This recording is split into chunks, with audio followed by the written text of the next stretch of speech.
hello लोगोफोर नै दिनैहाय जोंहा आलासि फैदोंमोन आरोना जोंहानि बाजैमोन ओमफ्राय जोङो दायो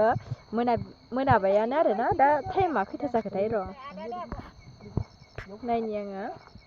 7:06 जाबाय आरोना ओमफ्राय भुटानाव थांनो होननानै जोङो दसे बेरायनो होनना फैदोंमोन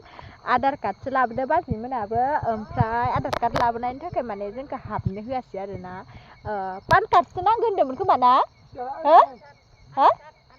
आधार कार्डआथ' जायाखै पान कार्डसो नांगौमोन खोमा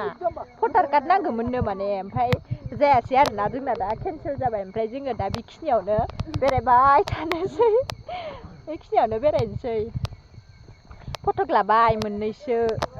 बाजैया मार गोसोमोन आरोना माबायाव भितोराव हाबलांनो जानाय नंला आरो दा फैलायबाय भुटान रायजोआव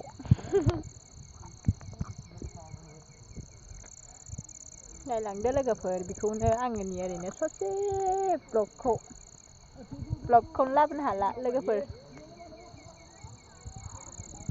ओइ फिस्लायबायमोनहाय अखा हान्दो मबाइलानो जाखाया मबाइलानो बाय बाय लोगोफोर